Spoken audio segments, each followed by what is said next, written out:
하나님의 은혜는 차별이 있을까 없을까 하는 거예요. 여러분 어떻게 생각하십니까? 하나님의 은혜는 차별이 있을까요? 차별이 없을까요? 차별이 있는 것 같기도 하고 없는 것 같기도 하고. 그런데 오늘 이 출애굽의 역사를 보고 성경에 장면 장면을 보면 하나님의 은혜는 하늘에서 비가 내려 땅을 적시듯이, 그래서 하나님의 백성이든 아니든 모두에게 다 편만하게 내리는 것처럼 하나님의 은혜도 편만하게, 그래서 모든 사람에게 은혜를 받고 누릴 기회를 주십니다. 그래서 하나님의 은혜는 일단 차별이 없이 임하셔요. 내가 생각하거나 보기에 악한 사람, 저 사람은 아닌 것 같아, 그런 사람, 못나 보이는 사람, 폭군 같아 보이고 사회악의 화신이라 할지라도, 또 심지어는 하나님의 말씀을 거역하는 사람에게조차도 하나님께서 은혜를 누릴 기회는 차별하지 않고 주신다는 거예요. 그런데 하나님께서 이런 주시는 기회가 있는데 단지 문제는 뭐예요? 이 은혜를 은혜로 알고 받아들이느냐, 아니면 이 은혜를 은혜로 알지 못하고 거절하느냐, 이 두 가지가 있는 거죠. 그래서 모든 백성들에게 하나님의 은혜가 있는데 은혜를 은혜로 받아들이는 사람에게는 은혜이지만, 그러나 하나님의 은혜를 받아들이지 않고 거역하면 은혜를 붙잡지도 못하고 누릴 수도 없다는 말씀이죠. 여러분 오늘 이 바로의 이야기잖아. 재앙을 통해서 출애굽을 시키는 하나님의 말씀인데, 오늘 이 바로가 하나님 주신 기회를 붙잡고 그 기회를 붙잡아 주신 은혜 안에서 기회를 붙잡았다고 하면 바로는 어떤 사람이 되었을까요? 물론 그 당시로는 참 힘든 일이었어요. 왜? 노예들이 출애굽하고 해방해서, 그래서 자치 국가를 세우고 그리고 저들을 해방시킨다고 하는 것은 당시로서는 상상할 수 없었는 일이에요. 왜? 국력이 곧 노동력이 국력이었는데 그 노동력은 바로 노예의 숫자였단 말이죠. 그러니까 이 국력, 그것은 바로 이 노동력인 노예들인데, 이 노동력이 되는 노예들을 해방시킨다고 하는 것은 곧 경제적인 위기를 처리할 수 있는 위험이 따르고 국력이 약화될 수 있는 일이 따르고 바로 왕의 지도력이 흔들리는 위험을 당할 수가 있어요. 그런데 여러분, 당시엔 그랬던 거예요. 그런데 오늘 노예의 히브리인을 해방시켰다고 하면 바로는 오늘 이 시대에 어떤 평가를 받을까? 어떤 평가를 받을까요? 인류 역사에서 가장 인권에 대한 예리하고 예견적인 지식을 갖고 지혜를 가졌던 아주 훌륭한 왕이었다, 이런 평가를 받는 거죠, 여러분. 그러니까 노예들의 노동, 그리고 그들의 탄압, 지배자들의 탄압과 억압 속에서 그들을 해방시켜준다고 하는 것은, 그것도 그들을 노예 삼은 주권자인 왕인 바로 왕이 그들의 형편과 인권을 보고 해방시켜준다, 이러면 역사상 이 바로 왕은 인권 해방을 이룬 위대한 왕으로 추앙을 받았을 거예요. 오늘 이 시대에 본다면 말이죠. 뿐만 아니라 당시로서도 하나님이 말씀하신다. 히브리인들을 해방시켜라. 저들이 나를 예배할 것이다. 그 하나님을 두려워하는 믿음을 갖고 히브리인 노예들을 해방시켰다고 하면 히브리인들을 해방시키고 하나님의 영광의 역사에 참여한 바로 왕을 하나님께서는 내버려 뒀을까? 분명히 하나님은 하나님의 뜻을 이룬 바로 왕을 내버려 두지 않으셨을 거예요. 그러니까 이 바로 왕이 노예를 해방시키는 지도자로서의 명성과 그리고 권위와 그리고 추앙받을 존경심, 그 기회뿐만 아니라 하나님의 뜻에 온전히 자기의 권력의 위험 앞에서도 순종하는 일을 하나님께서는 그를 높이는 자에게, 그의 백성을 복되게 하는 자에게 하나님 복을 주신다고 하는 그 말씀을 바로에게도 이루어 주시고 그 은혜를 누리게 하셨을 거예요. 우리가 상상할 수 없는 일이지만 상상할 수 있잖아.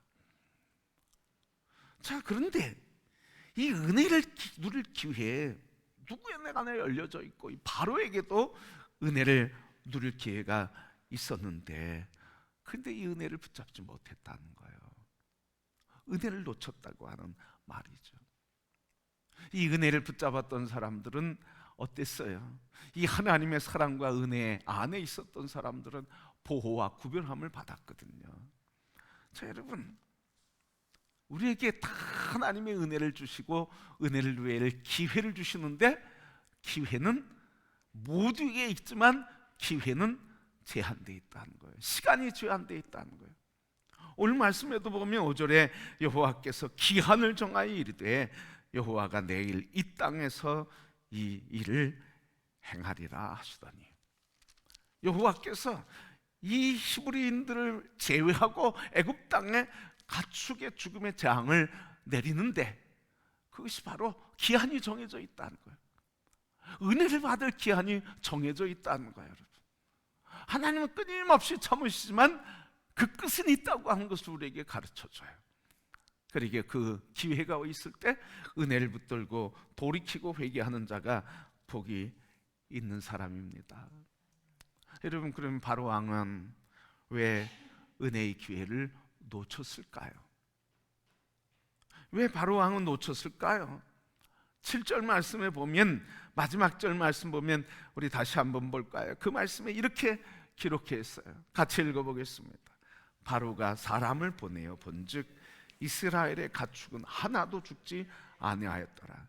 그러나 바로의 마음이 완강하여 백성을 보내지 아니하니라.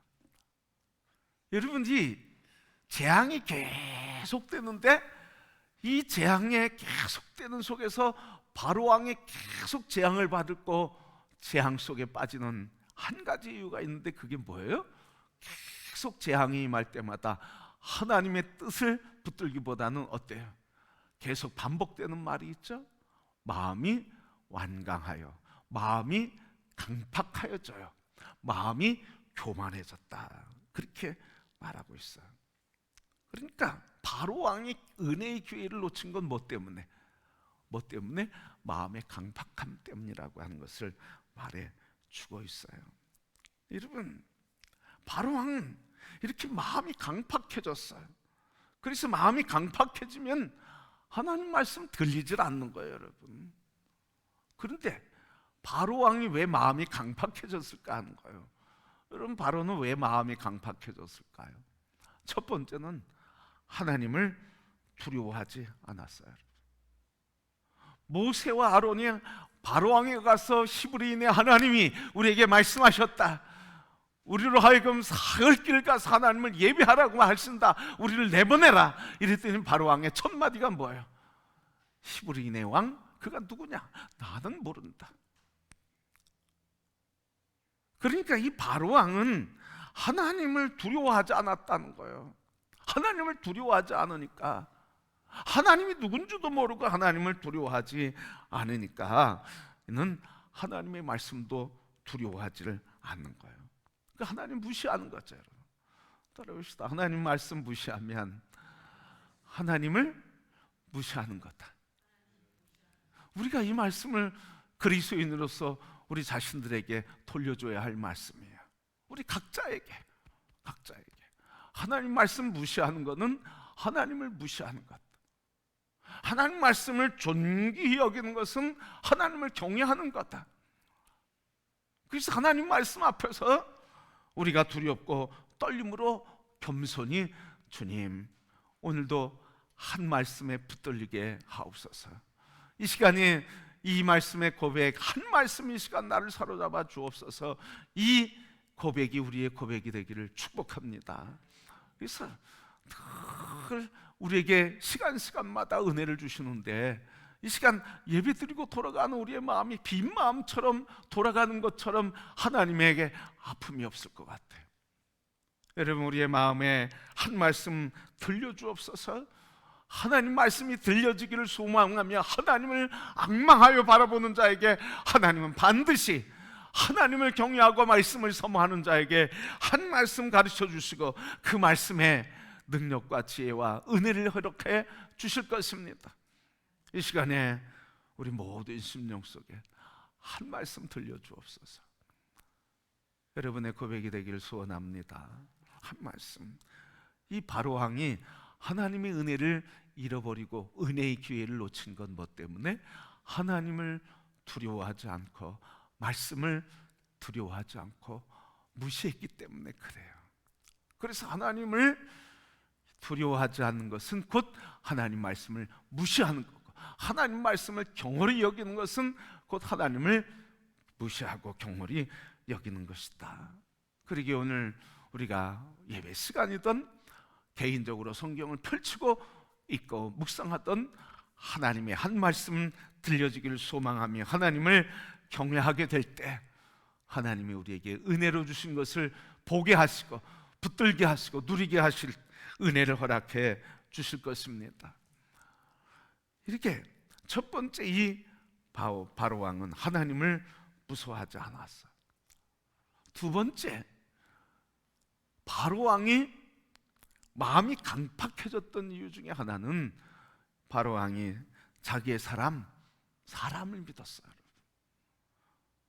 자기의 사람을 믿었는데 처음에 누구의 성경에 나타난 거? 요술사를 믿었잖아요. 아니, 살인자요, 노예들이 와가지고 아니 지팡이 뱀으로 만드는데 그거 놀라운 일인데 자기 요술사들이 했잖아요.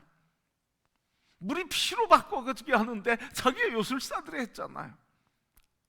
그리고 온 땅에 개구리가 있게 하는데 요술사도 행했단 말이죠. 아니, 내 백성도, 내 사람도, 내 측근에 있는 사람도 이 일을 하는데 그거 뱀 만드는 거, 그걸 뭐가 두렵겠어요, 여러분. 그러니까 자기의 사람, 자기의 편이 있다고 하는 것, 바로 지팡이 요술사들을 믿었다고 하는 말이에요. 사람을 믿었다고 하는 거죠. 자기의 권력을 믿었다는 거죠. 여러분, 이 바로왕이 얼마나 군인이 많았겠어요, 여러분. 그 군대를 믿었어요. 그리고 이 애굽이 어땠어요, 여러분? 대제국 아니었습니까? 그런데 그 사람이 뭐 히브리 내 하나님을 두려워할 이유가 뭐 있고, 모세, 이게 뭘 두려워할 일이 있냐고요, 여러분. 그러니까 이 마음이 강팍해지고 자기 자신을 믿고 사람을 믿게 되는 거예요. 우리도 우리 자신이 모르게 사람을 너무 믿어요, 여러분. 사람을 너무 믿어요. 우리 사람들 보면 재미있죠? 내 편이 많은 사람은 어깨에 힘을 줘요. 내 편이 많다고 생각하는 사람은 목소리에 힘이 들어가요.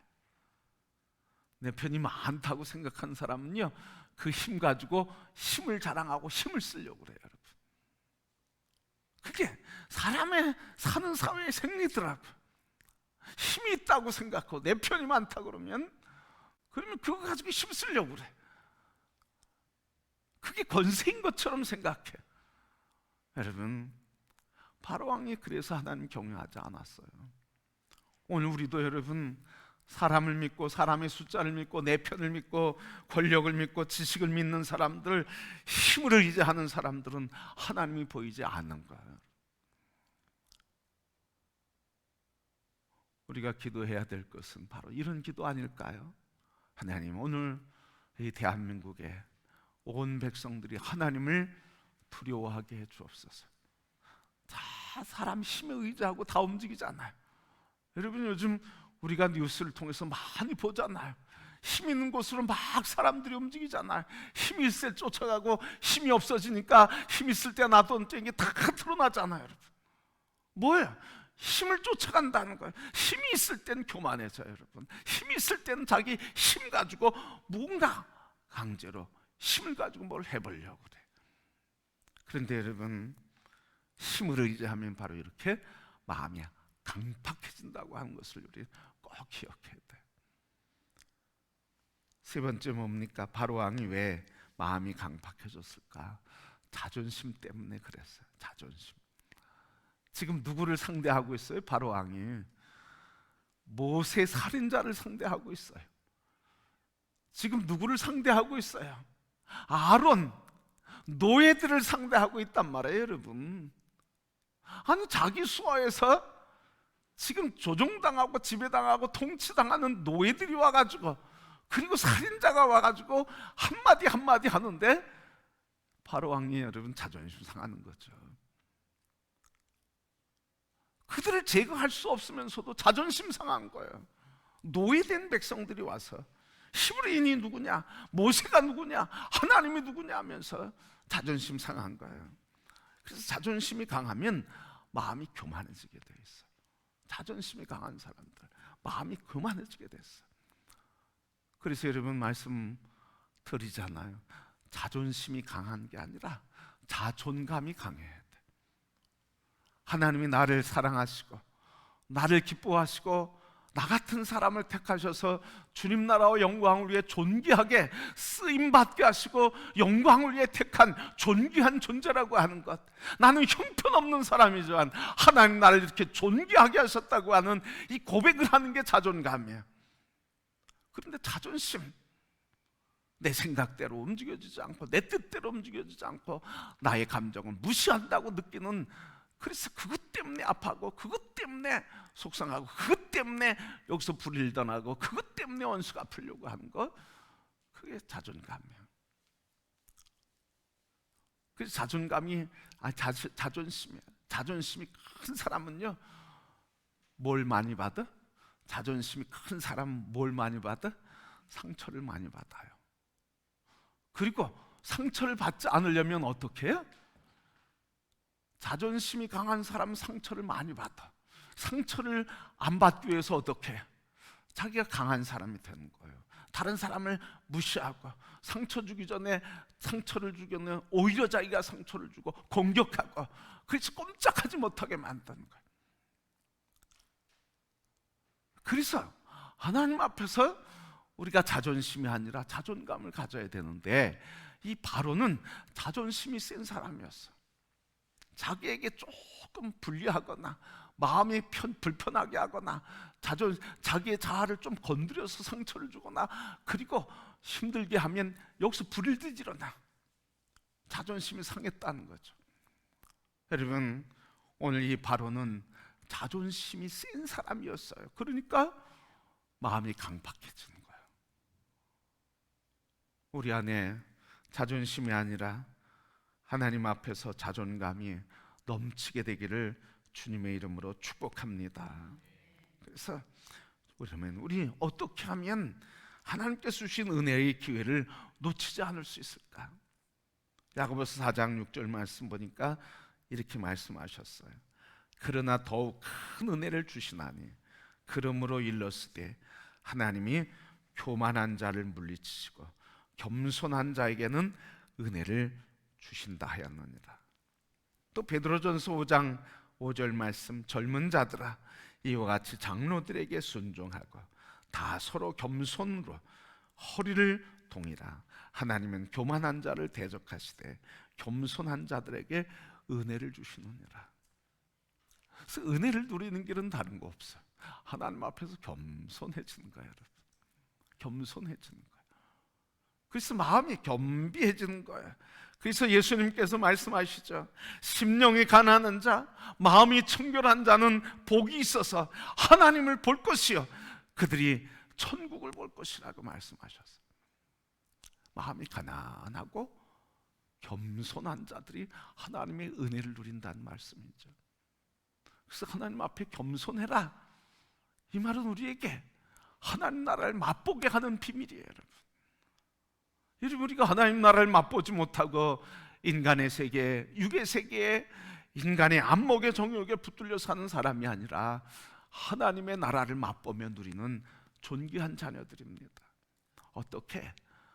하나님 앞에 겸비하게 될 때, 그리고 마음이 가난하고 청결할 때, 그때 우리가 천국을 볼 것이고, 그때 하나님 겸비한 자에게 은혜를 주시고 은혜를 누리게 해 주시는 거예요. 오늘 바로왕은 하나님이 은혜를 주신 많은 기회가 있었어요. 그런데 그 기회를 다 놓쳤어요. 왜? 마음이 교만해지고 강팍해졌기 때문에. 그래서 성령 수양에 가면 성령의 임재와 그리고 충만함을 위해서 기도하면서 꼭 하잖아요. 뭐를 해요? 성령의 치유와 회복을 위해서. 그래서 성령의 임재하실 때 나타나는 열매가 성품의 열매잖아. 이게 치유와 회복을 통해서 성령님이 치유하시고 성령님이 만져주시고 고쳐주시는 이 치유의 사건을 경험하고, 그래서 성령의 임재하심으로 은혜 받고 치유받으니까, 그러니까 은혜가 풍성해지는 거야. 성령 받고 내 마음에 하나님의 성품에 성령의 열매가 맺혀지는 이런 치료와 회복의 역사가 있을 때 우리의 삶이 새로워지는 거거든요. 근데 우리가 너무 안타까운 건 뭐냐면 그런 걸 다 프로그램으로 생각해. 프로그램으로 생각해. 한 번 갔으니까 뭐 그거야 다 아는 것처럼. 그렇지 않더라도 프로그램으로 생각하고 한 번 갔으니까 이렇게 생각해. 성령의 임재 속에서 우리 성령이 내게 임하실 때 그분이 내 안에서 나를 만드시고 나를 하나님의 형상으로 치료하고 회복하시며 우리에게 성령의 열매 맺게 하시는 치유와 회복의 역사가 있는데, 그때 하나님의 은혜를 은혜로 보게 되고 은혜를 은혜로 누리게 되고 은혜 안에 있는 삶을 감사와 기쁨으로 누리게 되는데, 이 마음이 회복되지 않으니까, 성령은 받았는데 능력은 있는데 이 마음이 회복되지 않으니까 마음엔 여전히 자존심과 아픔과 상함과 찢겨짐이 있으니까 은혜 받아서 능력은 있는 것 같은데 여전히 여기에서 치유되지 않는 마음의 쓰레기와 감정 때문에 은혜를 금방 잃어버리게 되고, 그래서 능력을 가지고 일을 열심히 하는데 다 이 마음의 상함이 나가니까 언어를 통해서 은혜를 잃어버리게 되고 관계를 깨트리게 하고, 그리고 이 자존심과 자아가 하나님의 성품으로 회복돼야 되는데 일하면서도 나를 나타내려고 그러고, 그러니까 하나님의 은혜를 우리가 잃어버리게 된다는 거예요. 성도 여러분, 하나님의 은혜로 주신 기회를 놓치지 않기를 바랍니다. 은혜를 사모하는데 어떤 사람은 직장을 쉬고라도 가려고 그러고 어떤 사람은 하루 쉬어서라도 가려고 그러는 거야. 왜? 하루 가서 일하는 것보다도 내가 은혜 받고 내 영혼이 새로워지면 하나님의 깊은 은혜 속에서 상상할 수 없는 은혜와 힘과 능력을 가지고 세상을 승리할 수 있는 이 믿음이 있으니까 그런 거야. 성도 여러분, 오늘 우리에게 은혜로 주신 기회들이 끊임없이 있는 게 아닙니다. 오늘 바로에게도 정한 시간을 준 것처럼 우리에게도 여러분 하나님의 은혜는 기회가 있는 겁니다. 기회를 붙잡으시기를 바랍니다. 은혜의 기회를 붙잡고 하나님이 주신 은혜 앞에 겸손히 주님의 은혜 사모합니다. 주님 앞에 겸손히 엎드리게 될 때 주님이 우리에게 예비된 은혜를 눈을 열어 보게 하시고 마음을 열어 결단하게 하시고 주님의 영광에 은총을 누리게 해 주실 것입니다. 제가 중학교 2학년 때 은혜 받았어요. 성령 체험했죠. 여기서 계신 분들 다 성령 체험하신 분들도 계셔요. 그때 그 전까지는 다른 사람 기도하는 거 구경하고 콧물 흘리는 거 눈물 흘리는 거 바라보면서 그러면서 그렇게 바라보던 어린 나였지만 하나님의 은혜가 임하니까 그 시간에 뭘 한다고 그렇게 기도하겠다고 마음이 생기게 되고 나도 외쳐 기도해야 되겠다고, 하나님의 은혜를 받아야 돼, 하나님의 은혜를 받아야 되겠다고 무릎 꿇어 기도하고 두 손 들어 기도하며 그렇게 회개하게 되는지. 그러니까 그때 하나님의 은혜가 임하는데 그것에 이끌림 받으니까 마음에 집중이 되고, 내가 이번 기회를 놓치지 말아야지, 이번에 내가 은혜 받지 못하면 나 안 된다 하는 결단이 생기게 되고, 은혜 받기까지 내가 주님께 부르짖으지 않은 결단이 생겨 외쳐 부르짖게 되고, 하나님의 은혜를 입는 귀한 경험을 하게 된 것을 생각하게 돼요. 여러분, 오늘 하나님이 주신 은혜의 기회에 생각을 스쳐가는 그 시간, 그 생각 놓치지 않기를 바랍니다. 형편을 생각하고 상황을 생각하면 여러분 다 잊어버려요. 형편 어디 좋아서, 그리고 상황이 좋아서, 어디 넉넉해서, 여유가 있어서 그래서 신앙생활하는 사람은 한 명도 없습니다. 모든 걸 다 이기고 주님의 은혜 안에서 사는 우리 성도들이에요. 은혜의 기회 우리에게 주셨는데 성령 수양회 여러분 꼭 믿음으로 결단하시고, 이번 기회가 나에게 주신 마지막 기회일 수 있다고 하는 절박한 심정으로, 이번에 은혜 주시지 않으면 내가 살 수 없다고, 내가 이번에 회복되지 않으면 나는 더 이상 소망이 없다고 여러분 결단하며 은혜를 주신 기회를 붙들게 될 때, 하나님은 그 마음을 우리에게 주신 그분께서 우리를 책임져 주시고 은혜의 깊은 은총을 허락하시고 은혜의 깊음 속에서 우리를 새롭게 하시는 놀라운 은총을 베풀어 주실 줄 믿습니다. 성도 여러분, 우리의 생각을 스쳐 지나가는 것 붙잡으시길 바랍니다. 상황, 문제, 무슨 형편 생각하는 그 순간 은혜는 잃어버리고 기회는 놓치게 되는 겁니다. 결단하시고 은혜를 내가 놓치지 않으리라 하는 믿음으로 매 순간순간마다 하나님의 은혜를 누리며 이번 성령 수양에 하나님의 역사를 체험하는 존귀한 성도들이 되어 영광의 백성들, 복된 주의 자녀들이 되기를 주님의 이름으로 축복합니다.